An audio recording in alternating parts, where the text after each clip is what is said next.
ఓట్లు వేయకపోతే ఆయన ఎమ్మెల్యే అయ్యేవాడా? చెప్పు తల్లి. నువ్వు ఓటేసి ఆ రోజు ఎడిగి ఉండాల్సిందే. ఓటేసే ముందు ఓరే పనికి మాలినోడా నాకు 5 మంది కొడుకులు 5 ఇల్లు ఇస్తావా లేదని అడిగితే ఓటేయాలి నువ్వు. నీవన్నీ రెండోది కూడా చెప్తాను చూడు, మీ సమస్యలన్నీ అదే చెప్తున్నా కదా. మీరు గొర్రె అంట కషాయం నమ్ముతుందంట. ఎవరు నమ్ముతుంది? గొర్రె కషాయం నమ్ముతుంది. మీరు అట్లా ఎమ్మెల్యేని నమ్మినారు. నేనేం చేసేదమ్మా కదా. ఒకసారి కాదు, 2 సార్లు కాదు, 3 సార్లు మీ గొంతు కోసినాడు. 3 సార్లు ఎమ్మెల్యే అయ్యాడు. ఎవరన్నా బాగుపడినారా?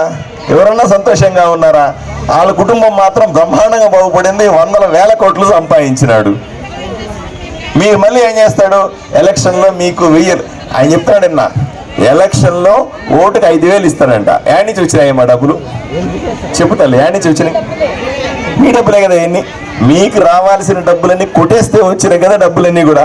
ఎలక్షన్లో 5,000 ఇస్తారంట. తీసుకోండి, అందరూ తీసుకోండి. తీసుకొని టక నాకు గుర్తేయండి. మీకెందుకు? అక్కడ డబ్బులు వచ్చా, ఇక్కడ నేను ఇల్లు ఇస్తే అయిపోయాయి కదా. లెక్క సరిపోయిందా? డబ్బులు ఎక్కడ తీసుకోవాలా? ఆడి దగ్గర తీసుకోవాలా. ఎంత తీసుకోవాలా? 5,000 అడిగితే 5,000 ఇచ్చాడు అనుకో, బాబా సరిపోదు, నువ్వు తిన్నది నువ్వు కక్కు, 10,000 కక్కు నాకు అని ఓటు 10,000 తీసుకోండి. తీసుకొని ఏం చేయాలి? ఎక్కడ గుద్దాలా? కమలం గుద్దేయండి, టపటపటపా గుద్దేయండి. అక్కడ డబ్బులు వచ్చా, కమలం గుద్దితే మీకు ఇల్లు వచ్చా. లెక్క సరిపోయిందా? సరిపోయిందా లేదా? లెక్క సరిపోయిందా? అక్క చెప్పక లెక్క సరిపోయిందా లేదా? సరిపోయింది. అలా చేసుకోవాలి మీరు. సరేనా? తెలివితేటలు వాడండి. ఎమ్మెల్యేకి మాత్రమే తెలివితేటలు ఉన్నాయా? మీకు లేవా? ఉన్నాయా లేవా చెప్పాలి. ఆ పెద్దమ్మకు కూడా బ్రహ్మాండమైన తెలివితేటలు ఉన్నాయి. ఆమె కూడా బాగా అర్థమైంది, మీకు కూడా బాగా అర్థమైంది. నీకు చూపించాలంటే పోలింగ్ బూత్కి వెళ్ళినప్పుడు ఏడేయాలా, ఏం చేయాలా మీరు చూసుకోవాలి. ఇంకా అవన్నీ కూడా నేను అన్నీ ఎట్లా చెప్పేది. మూడవది, నాయి బ్రాహ్మణులకు సంబంధించిన సమస్య. ఆంజనేయ స్వామి గుడి దగ్గర కొళాయి ఎందుకు తల్లి? నీ ఇంటికి కొళాయి ఇస్తానంటుంటే నేను, గుడి వదిలిపెట్టు, గుడి దగ్గర కొళాయిస్తా. నీ ఇంటికి కొళాయిస్తానంటున్నా నేను. నీ ఇంటికి కొళాయిస్తా, నీ పక్కన ఉన్న అక్క ఇంటికి కొళాయిస్తా, పక్కన ఉన్న అమ్మ ఇంటికి కొళాయిస్తా. ఏడ తీసుకోమంటే పైపు లాక్కొని వచ్చి మీ ఇంట్లో పెడతానంటే మీరు ఇంక గుడిలో నీళ్ళు ఇస్తారని అడుగుతారేంటి? ఇది నా బాధ్యత ఎమ్మెల్యేగా. ఇప్పుడు మీకంతా ఎట్లా అలవాటు అయిందంటే,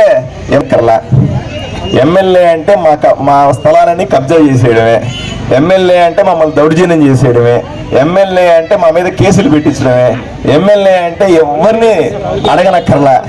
ఇట్లా అలవాటైంది. ఆ ఎమ్మెల్యే వేరే, ఈ ఎమ్మెల్యే వేరే అమ్మా. మీకు అర్థం కావాలా? ఆ ఎమ్మెల్యే వేరే, ఈ ఎమ్మెల్యే వేరే. ధైర్యంగా ఉండాలా. అర్థమైందా? మీకు అన్ని చేయడానికి నేను వచ్చినాను. నరేంద్ర మోదీ గారి మాటగా చెప్పడానికి మీ దగ్గరికి వచ్చినాను. కాబట్టి ధైర్యంగా ఉండి నాయి బ్రాహ్మణులకు సంబంధించిన సమస్యలు తప్పనిసరిగా తీర్చాలి. నాయి బ్రాహ్మణులు వాళ్ళ పని ఏదో వాళ్ళు చేసుకుంటా ఉన్నారు. వాళ్ళ పుట్టగొడితే ఎలా? వాళ్ళ మీదకి వస్తే ఒప్పుకోను. నాయి బ్రాహ్మణులు చాలా ముఖ్యం. బీసీ కులాల్లో ఉన్నటువంటి ఎవరైనా సరే వాళ్ళ వృత్తి వాళ్ళు చేసుకొని హాయిగా బతుకుతున్న సందర్భంలో ఈ ఎమ్మెల్యే కావాలని వాళ్ళు రెచ్చగొట్టే ప్రయత్నం చేస్తూ ఉన్నాడు, వాళ్ళని ఇబ్బంది పెట్టే ప్రయత్నం చేస్తూ ఉన్నాడు. ఒప్పుకోను. అవన్నీ కూడా నేను దగ్గరుండి ఆ సమస్యలన్నీ క్లియర్ చేస్తాను. అంతే కదా అమ్మ? చెయ్యెత్తి దీవించిన. నేనేమన్నా మీ ఇంట్లో ఆస్తులు అడిగానా, డబ్బులు అడిగానా కదా, వాటలు అడిగానా? ఒక్కసారి చెయ్యెత్తి దీవించండి చాలు, మిగతామని నేను చూసుకుంటా. సరేనమ్మా? నా గుర్తు ఏంటి చెప్పండి అక్క? నా గుర్తు ఏం చెప్పక అమ్మా? 5 ఇళ్ళమ్మా, 5 ఇళ్ళు. మా జెండా తీరమ్మా.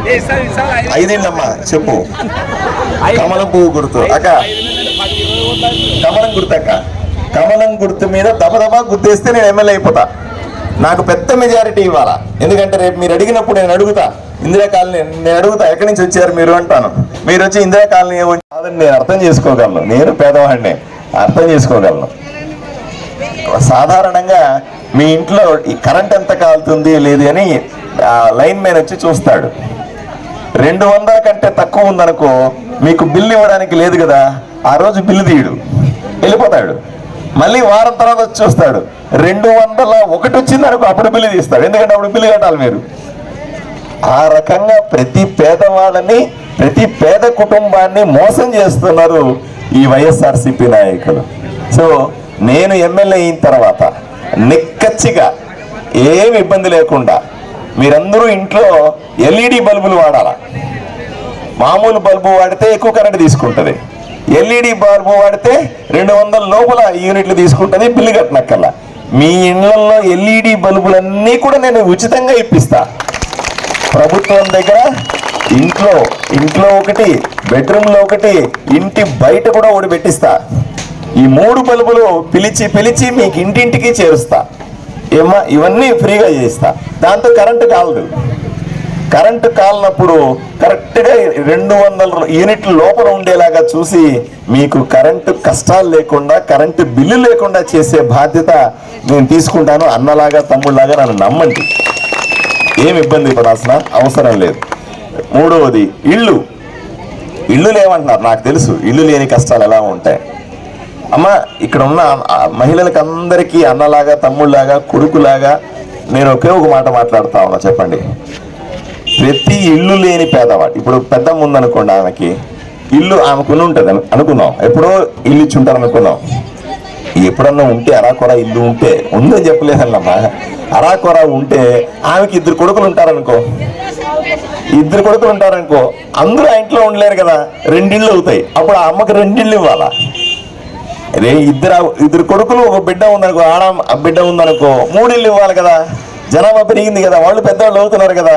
సో నేను ఎమ్మెల్యే అయిన వెంటనే ఇల్లు లేని వాళ్ళందరికీ పక్కా ఇళ్ళు ఇస్తా. ఇంట్లో ఎంతమంది కొడుకులు కోడళ్ళుంటే, కూతుర్లుంటే అందరికీ కూడా వేరే ఇళ్ళు ఇచ్చి దగ్గరగా. వీళ్ళేం చేస్తున్నారు, వైఎస్ఆర్సీపీ లీడర్లు ఇప్పుడున్న మీ ఎమ్మెల్యే సాయిప్రసాద్ రెడ్డి ఏం చేస్తున్నాడు, జగనన్న కాలనీ ఇస్తానని ఊరవతలాడో తీసుకెళ్లి శ్మశానం పక్కన ఆ కొండల్లో ఇచ్చేది. మిమ్మల్ని అడిగేది, పోతారా అంటే మేము పోము అంటారు. మీరు రాసి ఇచ్చేయండి పేపర్ మీద, మీరు పోము అంటే మీరు అమాయకంగా సంతకం పెడతారు. దానాపురం దగ్గర ఇచ్చాడంట. మీకు రావు, ఎందుకు వస్తాయి చెప్పు? అన్ని ఎమ్మెల్యే జేబులోకి వెళ్ళిపోతే మీ దగ్గరికి ఏమొస్తాయమ్మా? రావు కదా. మొత్తం సరే, నేను చెప్పేది అయిపోతే మళ్ళీ మీరు చెప్పేదంతా వినటా. నేను మీకు ఇల్లు కావాలి అంతే కదా. ఇంట్లో ఎంతమంది కొడుకులుంటే, ఎంతమంది కూతుర్లుంటే అందరికీ వేరే ఇల్లు కావాలి అంతే కదా. మిమ్మల్ని అందరినీ ఎంట పెట్టుకొని పోయింది. ఈరోజు నా ప్రచారానికి వచ్చారు, లేదా నన్ను దీవించడానికి వచ్చారు, సంతోషం.